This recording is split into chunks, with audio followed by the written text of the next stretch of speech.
রংপুর থেকে যেভাবে 24-এর গণঅভ্যুত্থান শুরু হয়েছিল, তেমনি বাংলাদেশে বিএনপির প্রতারণা, জুলাইকে বিকৃত করা, বাংলাদেশের মানুষকে ধোঁকা দেওয়া, বিএনপির পতনধ্বনি রংপুর থেকেই শুরু হয়েছে।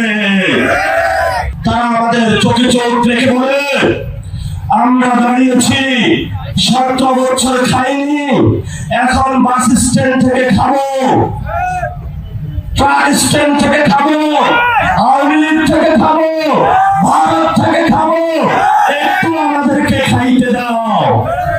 আমরা বলি, বাবা গত 17 বছর খান নাই, এই জন্য কি আপনি এখন আপনার বাবার প্লেটে হাত বসাবেন, মায়ের প্লেটে হাত বসাবেন?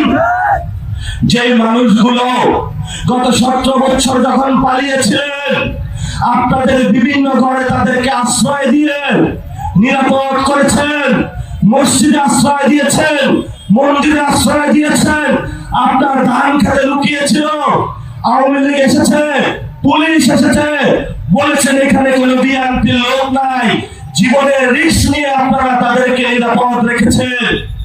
কিন্তু সেই লোক আজকে এসে আপনার পকেট থেকে টাকা নিয়ে যায়, আপনার ঘরে হামলা চালায়, আপনার বোনদেরকে হ্যারাস করে, আপনার বউকে হ্যারাস করে, বিভিন্ন ব্যবসায়ী ভাইদেরকে হ্যারাস করে। আমরা এই স্বপ্ন পরিবর্তনের জন্য বাংলাদেশে যারা আসলেই পরিবর্তন করতে পারে আপনাদের কাছে এসেছি। রংপুরবাসী এই বিএনপির প্রতারণার ফাঁদ আগেই বুঝতে পেরেছিল, এই জন্য জাতীয় নির্বাচনে আগেই তারা 11 দলীয় জোটে সিল দিয়েছিল। রংপুর থেকে যেভাবে 24-এর গণঅভ্যুত্থান শুরু হয়েছিল, তেমনি বাংলাদেশে বিএনপির প্রতারণা, জুলাইকে বিকৃত করা, বাংলাদেশের মানুষকে ধোঁকা দেওয়া, বিএনপির পতনধ্বনি রংপুর থেকেই শুরু হয়েছে।